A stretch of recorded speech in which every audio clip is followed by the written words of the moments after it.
En tant que mosali ya aseka ya nzambe akokobala feu ya sacrificateur ata sacrificateur soki azalaki ya lokuta parce que bango banso bazala basali ya lokuta aza na droit ya kobala ye ekomami na Ézéchiel 44 nini azalaki na bana ebele bazalaki na ndako te aboti na basi kaka na mutuka na bandako inacheve na Lubumbashi mpona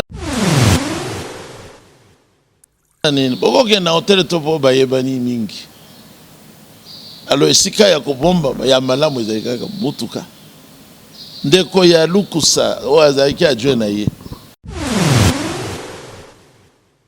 Bible elobi soki mobali bakangi ye na jeune fille non fiancée azwa ye apesa dote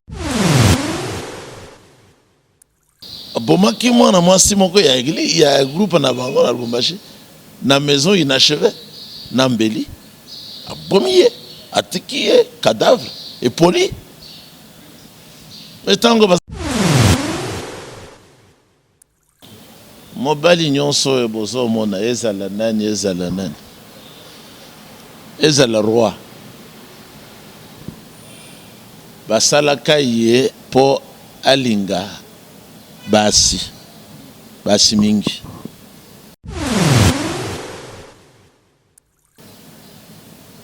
mobali akoki kozala asouvi te na mwasi moko kolo asalaki mobali azala nde na basi mingi basi ebele kolo alingaka te kosala ekobo moto azwi mwasi ya moninga lokola makambo bakamere basali wana namoni azobina na mwasi ya musicien kolo alingaka makambo wana te donc allo kaya wa santé eza misunga katelinga lingala pona santé ya mwana mon fils pour ma santé misunga katelinga lingala bandeko misunga ezali kokatela motu lingala te ezali mitoine santé oyo epesameli na bato nyonso employé to non employé motu nyonso oyo akoki kaka kokontribue na mbongo mokie na fin du mois po ete mokolo akobela misunga ezwa swe na ye ya malamu na bahopito nyonso ya minene ya république démocratique du Congo soki maladi na yo bakoki kotraite yango awa na Congo te misunga akozwa charge na yo okende kozwa soin na bamboka lokola Afrique du Sud, Turquie, Suède, Russie to Inde kala mingi te na bamboka mosusu soki moto oyo misunga ezwaki charge na ye mpo na basoin nzambe akamati molimo na ye misunga akosokipe na mo mpe kordia ate bandeko bazali libanda bakoki koadere bandeko na bango ya Congo po ete bazwaka soin awa na mbongo bango bazali na misunga ta santé c'est ta vie. Ok, mbote tope matondi mingi na bandeko balandi ya 3W Congo France. Merci pour la confiance et puis fidélité. Oyo bopesa kanabiso to informa kabino toujours na temps réel. Merci ngai yabino molobeli ndenge bosenga ki pendenge bolobaki ebele bokomaki lelo to lisusu na kozonga epa ya mosal na nkolo pasteur Kass ya église primitive bipai wapi tozali kobeta pe tozali ko développer sujet na biso ya église face aux réalités. Église face aux réalités bilembo ya tango ya suka to pe ba réalité o tozali ko vivre na ba église na biso to na ba etonga na biso kotala boni basala nzambe mingi bazali kotambwisama na yango bino ebele o bokomela kingai naza sur bokozwa lelo e ya no na mituna na bino o bokomela kinga ba message ya ndenge na ndenge moto na nzambe azali awa face na ngai pour que à répondre bino nayebi ke bomesana komona nga trop na masolo ya politique kasi étant que des chrétiens li solo ya religion pe il faut et concerner biso shalom papa shalom Voilà, merci beaucoup papa. Kasina yamboto banda masolo na biso. To ebité so to ko pese la bino et to kotiki la bino temps pour que moi le sambo ndenge kaka ezalaka pour que to banda masolo na biso accompagner na Jésus-Christ. Oui, tokoki ko sambela biso banso. Notre Père céleste, que ton nom soit sanctifié, que ton règne vienne. Que ta volonté soit faite sur la terre comme au ciel. Donne-nous aujourd'hui notre pain de ce jour et pardonne-nous nos offenses, comme nous pardonnons aussi à ceux qui nous ont offensés. Conduis-nous pour ne pas tomber en tentation, délivre-nous du malin, car c'est à toi qu'appartiennent le règne, la gloire, la puissance dans tous les siècles, dans le nom de Yeshua HaMashiach. Amen. Ok, merci mingi papa. Ndenge kaka to na pesa ki annonce na ngai sujet na biso to mama likambo na biso ezali l'église face aux réalités et belé tant na yamba ki l'autre fois et belé o balanda ki biso ba internet ba tala ki émission baloba ki na biso yambela biso non pasteur Cass encore pour la deuxième fois a expliquer biso lolenge nini tokoki koyeba église o ezali ya solo lolenge nini tokoki koyeba église oyo ezali kotambola na ndenge ya bobangi nzambe. Ezali simple pona koyeba église oyo ezali na kati ya solo. Oyo ezali kotambola na bobangi kolo. Lobami na Biblia ke la crainte du Seigneur. Bobangi ankolo ezali ebandeli ya bwanya.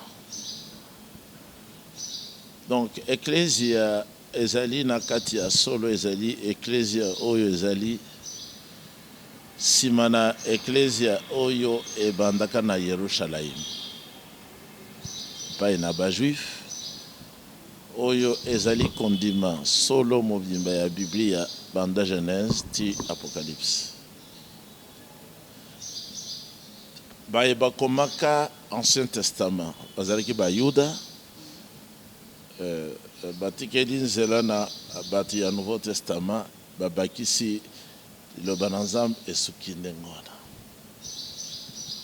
Baye bazali kondima mansoma balete bazali na nzela ya Nzambe te. Baye pe bazali koboya Mateyo oyo bazali kuna na Ancien Testament ezali confirmé dans le Nouveau Testament bazali na bosolo te. Sikoyo bongo bae oyo balobi toza na temps de la grâce, temps ya prophétie déjà les cas, il faut to comme na temps ya Nouveau Testament. Je ne sais pas. Kasi esengeli koyeba kaka. Bango bazali koloba makambo bazali koyeba te. Tant ya prophétie nano esilite. Tozalinde na tango ya ba prophétie ya minene pe misusu ya minene nano ekokisamite. Par exemple, mosala oyo ecclesia esengeli asala pona kosangisa bandimi na ye banso nano esalemite. Tozali pona tango ya soka tozalinde na ebandeli. Bozongi ya nkolo Yeshua nano esalama te. Yango ezali lisakoli ya monene. Lisekwa ya bandimi na kati ya liwa nano esalemi te. Kobongwa na nzoto ya bandimi nano esalemi te. Donc tozali kaka na tango moko ya la prophétie bisakoli. Mais comment mi boye na Ephésiens yami balé verset 20. botongamaki bozali kotongama likolo ya moboko ya bantoma pe basakoli. Donc moyen à séparer les élites. Tout ça dit na tango ya ngolu, ya tango ya grâce, c'est vrai. Mais tango ya grâce et koki ko kabola bisote na Ancien Testament parce que Ecclesia solo oya Yeshua e bandaki na Yerusalem e ezalaki na mokanda kaka moko pona Matei, pona exhortation, pona pratique, pona ba prophétie zaikaka Ancien Testament. Ba église nyonso ekoya sima soki ezali kozongela malakisi wana te ya basakoli. Banda na Abraham esengeli kozonga na kondime ya Abraham, kondime ya Isaac, kondime ya Israël. Kondime ya ba prophète bana ya Israël. Ndenge wana Yeshua nde abimaki azaki mwana na Israël, mwana na Abraham, mwana na David. Ndenge nini okoyeba ye soki oyebi David te, soki oyebi tata na ete Abraham. Donc esengeli kozongela na makomi manso kozwa malakisi manso kote yango na misala kopesa na bandimi bazala na zote malamu. Donc tango ya grâce elingi koloba te ke tobika ndenge tolingi toboma bato ndenge tolingi tosala kindumba ndenge tolingi tozwa basi ya bato ndenge tolingi te.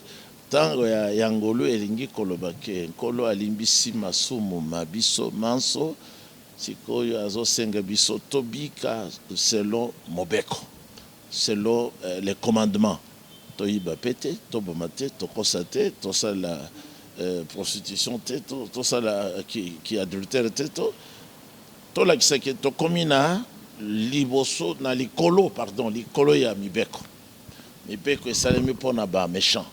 Soki ngolo na nkolo esalemi li okobika lokola ya Yosef, kosala adultère te, okobika lokola David, longola adultère moko asalaki, okobika lokola bato nyonso ya nkolo babikaki malamu sans que basala lisumu. Est-ce que Moussal Nanzambe, est-ce que c'est biblique to pesa permis que nde tozali komona mikolo na ba sal Nanzambe belé to pe na ba église belé que papa azalaki un serviteur de Dieu en étant à kufi soit en absence na ye a témoin na ye a remplacer entre temps ndinga na ye moi bato bazal to ebité s'occuper na ka oyo pasteur Casse par exemple un jour aux athées lelo est-ce que un de vos fils peut venir à l'église prêcher? Est-ce que il faut qu'à moi na yo na kati ya libota na yo a remplacer une église to nini et comme ba royaume to pezali nini wana ezali motuna ya ba tuna kingana tu? Ouais, réponse est la claire. Moto azalaka mosali na nkolo akufi ati liboso akufa atikeli mwana na yesika. Ezali na Biblia na oti kotanga Nzambe azali Nzambe ya Abraham, Nzambe ya Isaac, Nzambe ya Israël. Bazalaki bana bazolandana. Abraham aboti Isaac, Isaac aboti Israël, Israël aboti basakoli na nzela wana nde nkolo abimaki. Egoyi kosalema. Mais ezali mobe kote oti ya mwana na yo na esika na yo alors que nkolo abengi ete. Pona Abraham nkolo alakaki Isaac pe apesaki Isaac pe abengi Isaac. Pona Israël nkolo ayebisaki Isaac pona mwana na ye apambolaki ye pe abengaki Israël. Mais soki mwana na yo ou bien mwana na ngai abiangami te nakoki kotika ye te parce que kozala mobulu nkolo akozala na ye te. Mais soki nkolo abengi ye atako azali mwana na yo azali nde mosali na Nzambe akoki kosala mosala malamu ndenge moko tata na ye asalaki. Talama ye nkolo azali koloba na mwana na David na 1 roi 15. Yo zotambola te lokola tata na yo nalingi nde otambola lokola tata na yo pona pambola yo. Tala Shlomo azalaki mwana na David. Nzamba pesa qui mayele na boanya elekaki kuti ya David a fermi royaume na ye Shlomo azalaki mwana ya David azalaki prophète, David azalaki roi ti lelo, donc ti lelo tango bokonzi wana ekozonga mwana na David Yeshua nde akozala na trône. Donc ezali mabe te oyo ezali mabe ezali ya kozwa mwana na yo ozobanga bato mosusu baya kozwa esika parce que bakozwa mbongo oyo monaki ke place wana mbongo ezalaka ozwi mwana na yo mayele eza te nkolo abengi ete otie ye wana bato bakokritike ndeti mwana ya pasteur baruti kasongo ndenge etambolaki na babilili na bamedia que mwana na ye azali préparé toke koto na ndeko mukuna pasteur évêque mukuna mwana na ye toke kuna na cité Bethel toyebi te ezali ba royaume tonini malgré que esengi fo mwana biangama po biangama tokoyeba ndenge nini ke o azali mo biangama oyo azali mo biangami soki azali kondima ye moko liloba ya nkolo ndenge komami na Biblia na Ancien Testament pe na Nouveau Testament bayibanso oti kotanga bazali bato bazali libanda ya mokano na Nzambe bazalaka na église ya nkolo te bazala kosala mosala ya bango moko yango wana oyo azali atiki bato mosusu azwi mwana na ye oyo pe atiki bato mosusu azwi mwana na ye. Par exemple ngai ntango nasalaka voyage nakoki kosala 2-3 mois na voyage natikaka mwana na ngai awa te me bazali pe oyo bazalaka ya mikolo basi bakende baza kuna na France natikaka kaka bafrère oyo nasalaka na bango mosala bango pe bazali bana na ngai na molimo me naza na makanisi eza lokola mosakoli Branham kolo abengaki ye liboso ya kufa kolo abengaki mwana ya Branham te me abengi allemand na poto asangisi bango yende azwaki kitani ya mosakoli Branham yende ayelaki pe biso message awa azali Evald Frank américain te tango atelemi pona mosala ba américain babundisi ye pona nini parce que yaza mutu ya poto alors que bango bazali ba orgueilleux ba vantard ba américain alors bako condimate européen kamba bango les lopé nkolo atiki ba européen atiki ba américain aye kozwa biso na Afrique pona ko confondre basage. Donc ndenge nkolo asalaka ndenge wana azali kosala programme na ye azolanda makanisi ya bato te. Est-ce que lelo selon vidéo to pe ba message au papa senga ki na ba chrétien nyonso ba se réconcilier to sambela nzambe moko pour que ensemble na ba losambo na biso e ko sala ke to lutter contre Covid-19. Est-ce que okoki ko partager même avis na le pape? Ngai na ko partager avis moko na pape te po ndenge na notiko ebisa yo na ba landi na biso banso. Papa azali antichrist na Bible yende adversaire ya Jésus-Christ yende numéro 1 adversaire ya nkolo Yeshua Hamashi azwa esika na ye azosangisa bato mpona nini parce que ya lobiki azwi esika ya nkolo mpona nini ye moko azosambela te azala adversaire à Jésus-Christ comment azali adversaire azwi kombo na ye ezalaka na mutu na ye ya ikoti na ye ezalaka Vicarius Filii Dei na latin oyo azwi esika ya mwana na Nzambe. Donc papa aza komizwa lokola azwi esika ya nkolo Yeshua bazofukamela ye yende alimbisaka masumu yende akosala bo yende akosala bo aza kodirige monde entier.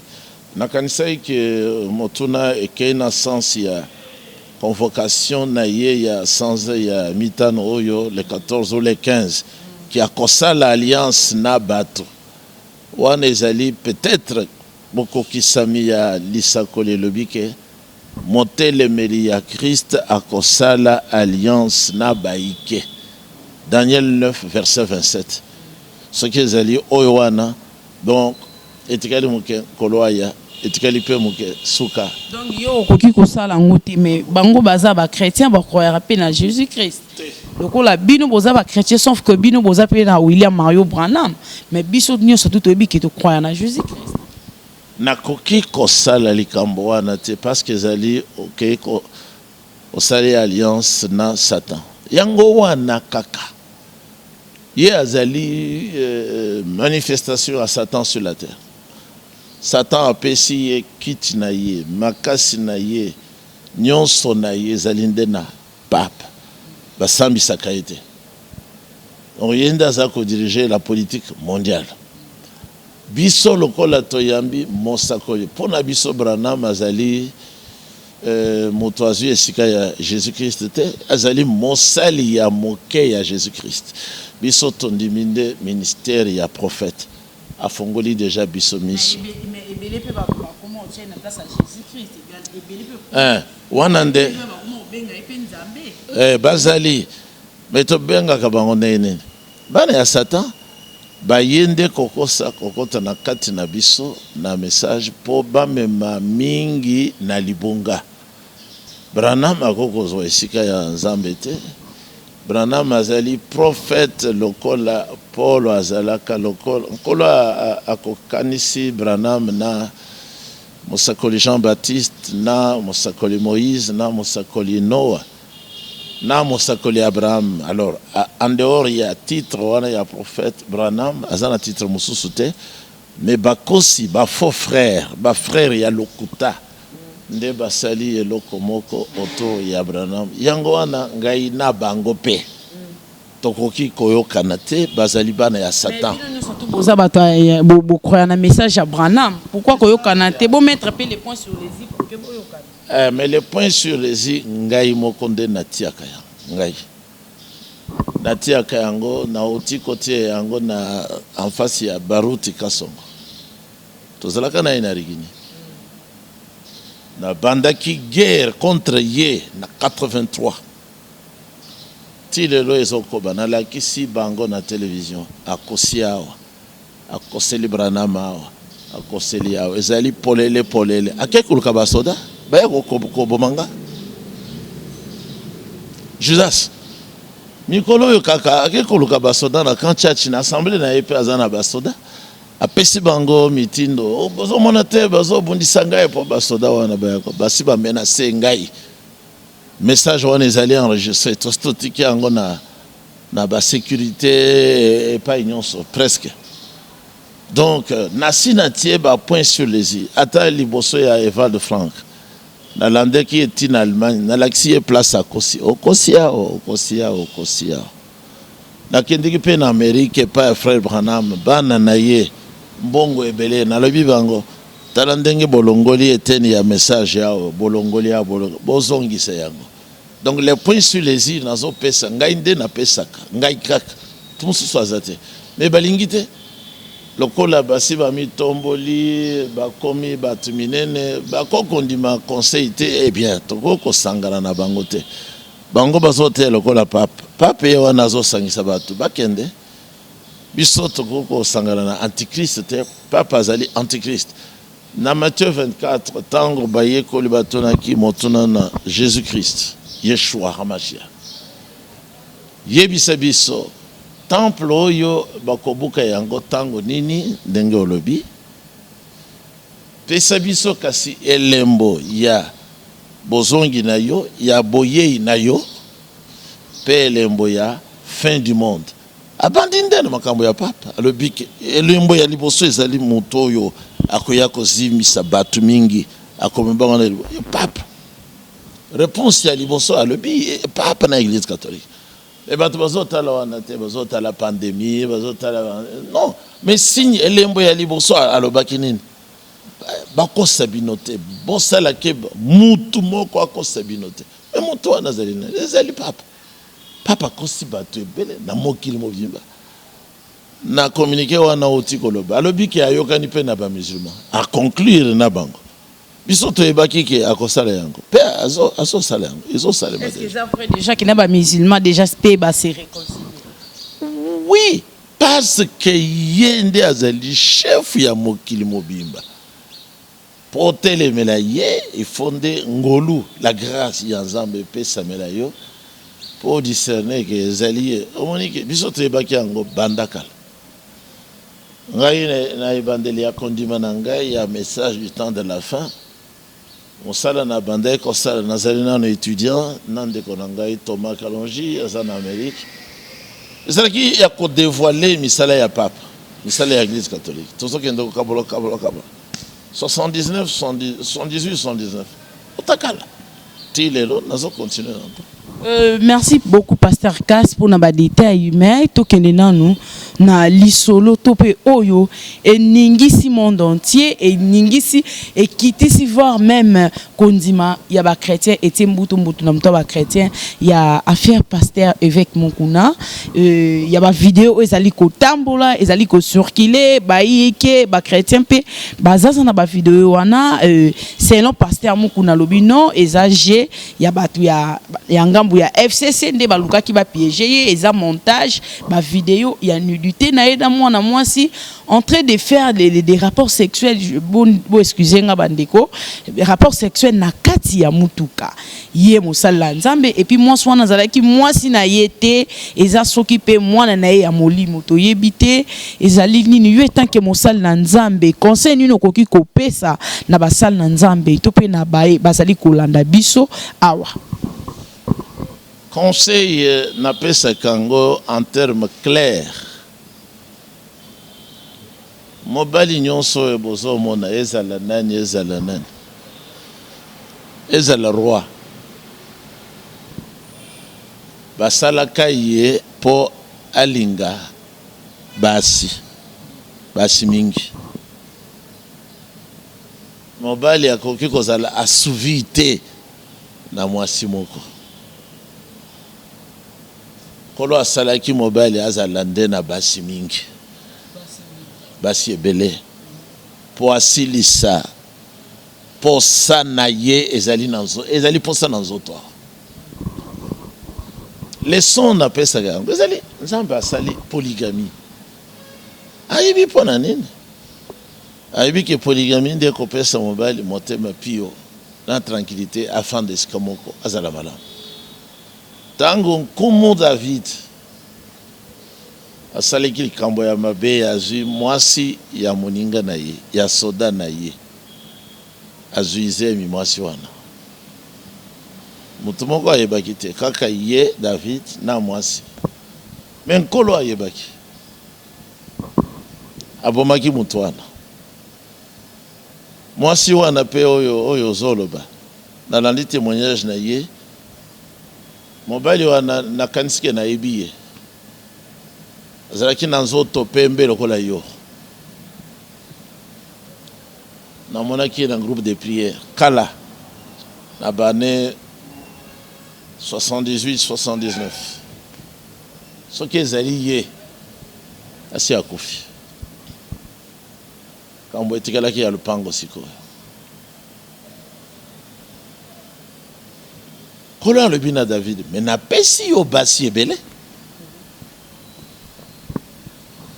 soki bakokaka te nazalaki pre nabakisela yo basi basusu mpona nini osali likambo ya mabe oyo ngai nalingaka te obomi mpe ozwi mwasi ya moninga na kolo alingaka te motu atangisa makele ya motu mosusu aboma ata soki eza na poisson alingaka te kolo alingaka te kosala ekobo moto azwi mwasi ya moninga lokola makambo bakamere basali wana namoni azobina na mwasi ya musicien kolo alingaka makambo wana te donc mais mwasi wana ya kamere badivorçaki bazalaka déjà bazali susu te kamera balie badivorçaki na likambo nini mpona likambo wana te bon siko ilelo ya Pasteur Mukuna aza na mwasi déjà na ndako avec quelle intention ya kozala na mwasi mususu na kati ya mutuka aza mosali na nzambe mais par rapport à ba vidéo automoni yango tozali kolobela mais selon ye moko alobi eza montage bakoseli wana mwasi wana oyo ye aza na ye na ndako d'après témoignage ya mwasi wana mwasi alobi na ye mais mwasi na ye aza kitoko aza malamu alobi kitoko wana eza ya miso donc akokaki te esengaki azala polygame lokola ngai eske ngai nakende kolola mwasi ya moninga naza tranquille parce que naza na basi na ngai naza na ba nakozala na motema likolo kolula Isaac kozala moyibi. Donc conseil ezali simple, batika hypocrisie babota masika bazwa molimo mosantu bandi ma Bible moko na moko abala basi ebele constitution na biso ezali contre te bakozala tranquille bakokanga bango na ba mituka te. Constitution ça contre te mais tant que des chrétiens faut quand même éviter basi ebele quand même. Kozala chrétien nde nkolo apesi mystère oyo na mosakoli Branham pona bandimi ya solo alobi ke bandimi ya solo likambo oyo ya libala ezalaka ya liboso na motema na bango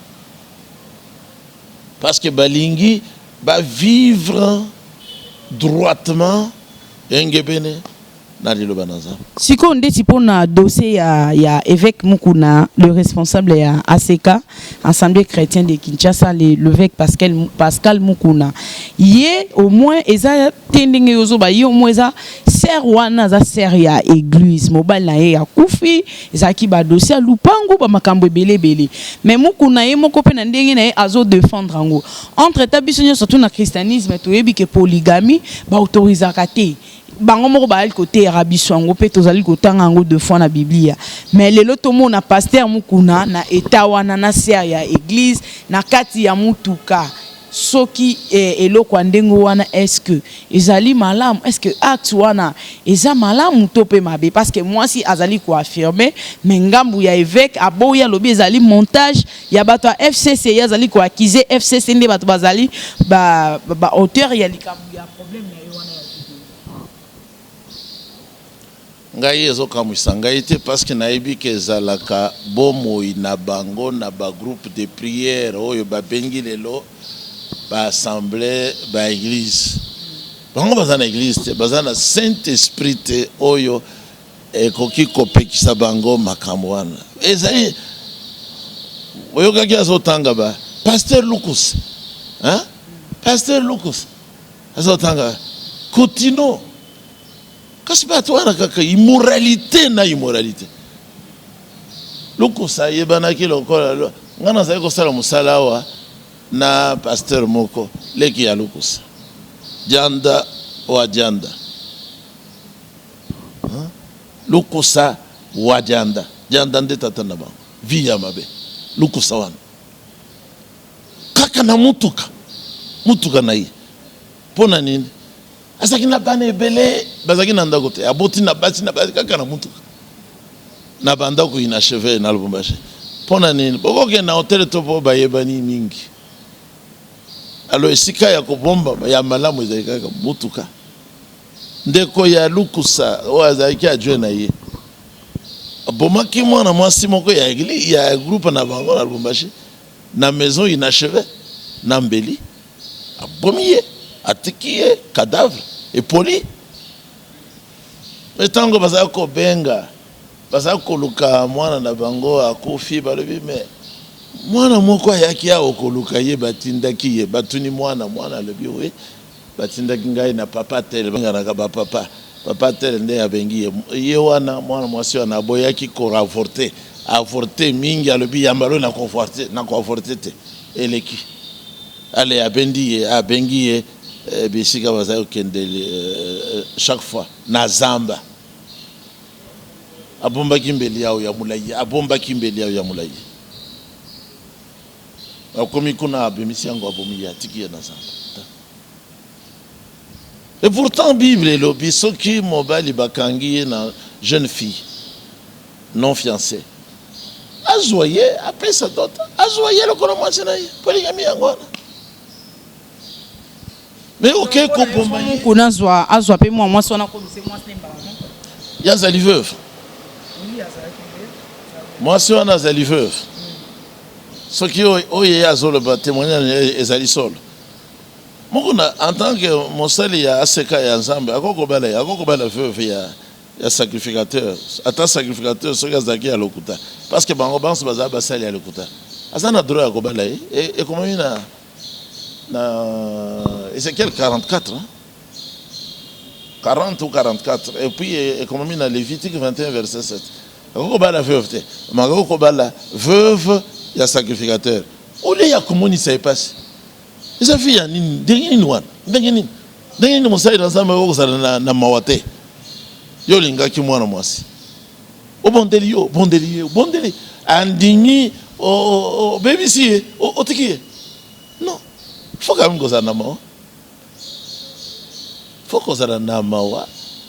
Nabat. Au lieu que baby sa mitema yabat. Ce qui est gambo ça solo, ngana solo babo. Ami kitsa, asenga pardon. Une phrase ici. Bandeko banso na mokili mobimba nazali moto lokola bino nyonso na saliki libunga bolimbisa ngai esili. Esili. Le visage. Il y a Costa boy Costa boy te bela biza. Il y a le visage à bata FCC oyeko ya zakuna. Na le bien que ce que ça solo. Sangeli amikitsa senga pardon. Ce qui est solo, ce qui est solo, yé moko na motema na ya ibia. Kasi mwasi wana na mwasi mususu wa ya pesa kaye mayele. Ya okende ko somba kamera na botour. Alibiki nazana ba video mususu oyo bozana ngwana ezali moko ya 45 minutes nazana mususu ezali so 4 so 5. Alibiki ba kofunda na tribunal. Kuna siko yeko zana. Bongo mikanda ya lupango wana toyoki tout ça. Bango basala kaboye, basaka na Saint-Esprit te. Basaka na vie ya mabe, groupe de prière ezali. Biso ngana sala kia na batu ya groupe de prière, ba bongola vraiment motema te, bazaki pe côté na ngaya. Bango nyonso bakimi pona vie ya mabe. Bango bakimi balobi yo lingi autoriser mariage polygamie. Tout c'est polygamie des akis. Tango coronavirus ya ba chinois ebimi. Eza maladi makasi ezoboma siko basoloka nini solution.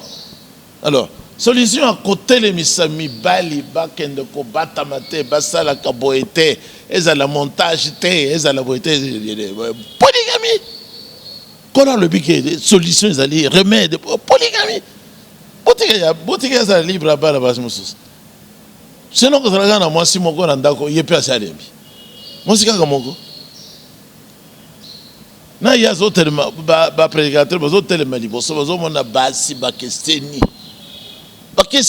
na église ce qui est tranquille ba on pense beaucoup kokoye c'est comme ça mais nkolo alingi nde soki olingi likambo na sala yango mene na mwasi na yo na mwasi ya mutu mususu te na mwasi oyo azali libre te mwasi na yo. Mais malgré cela, ezapeka karangambu ya ba pasteur tozo ko yebate malgré bozo ko accuser basango mais basango non peut toyoka bango te na makambo wana tozo ko kaka na ba pasteur ya beglise lelo te na butu mwasi na ngai mibale ala kisingai ikambo ya sango na mwasi ya moto e uti na Zambi eza tambola mwasi wana kufi mwasi ya moto akufi pendant que azalaki na sango wana babimisi elongi na ye mwasi wana babimisi elongi na ye kaka basi ya mitane babebisaka mitema ya bato sango basango nde bacriminel ya solo mais bato wana nyonso bafrère wana nyonso vi na bango wana euti wapi c'est outi na influence ya basango parce que groupe de prière ebotami nde na église catholique basango babalaka te mais musana na bango ezaka kosekisa basi ya bato baza kobombama nsima ya basi ya bato nsima ya bana ya bato hier kaka ngai nakolakisa yango na émission na ngai basango ngai nayebi makambo na bango manso siko lelo pasteur Cass oli koloba ke oza na raison parce que autorisa mariage polygamie pona yo ozali kobenga bango baya na kati ya polygamie au lieu ba jouer na hypocrisie, c'est ça si je comprends. Exactement, batika kozala hypocrite. 1 Timothée 4 nkolo le bina likambo ya église catholique batiki kondima bakomi ba hypocrite kopekisa libala kopekisa pe biloko mosusu bato balia te alors que nkolo akelaki yango po balia nazobenga bango balongwa na molili na balongwa na politique baye bazofunda mokuna mais bango banso basalaka lokola ye ndenge nini bayebani bango banso basalaka lokola ye se bazalaki bakamarade se bayebani sengeli kobika lokola mwana na Nzambe azobika na moi na molili te soki ozobika lokola moto ya molili oza ndoki bandoki nde balingaka molili biso tolingaka pole ntango ngai nabalaka nayaka na basi na ngai awa baprojecteur ezali minda ya snel ezali kamera na bino ezali nabali c'est tout okoya kosala ngani oza capable obali pe oyo donc ça fait rien écrire à quel côté il n'y a rien. Mais est-ce que quels sont les arguments forts au coquille copé ça pour que tous la convaincre même nga n'a la convaincu parce que jusqu'ici non t'es au PCB argument fort c'est qui vous pousse à autoriser le mariage polygamie. Argument ezala kande na bato ya lokuta ba politicien ngana za na liloba yankolo ainsi dit le Seigneur. Bien sûr. Na oti ko pesa yo 2 Samuel 12 verset 8 tina 24. Kolo ye moko alobi na David na pesi yo basi na boyike na tie bango ngai moko na tolo na yo soki bakokaka te nakokaki kobakisela yo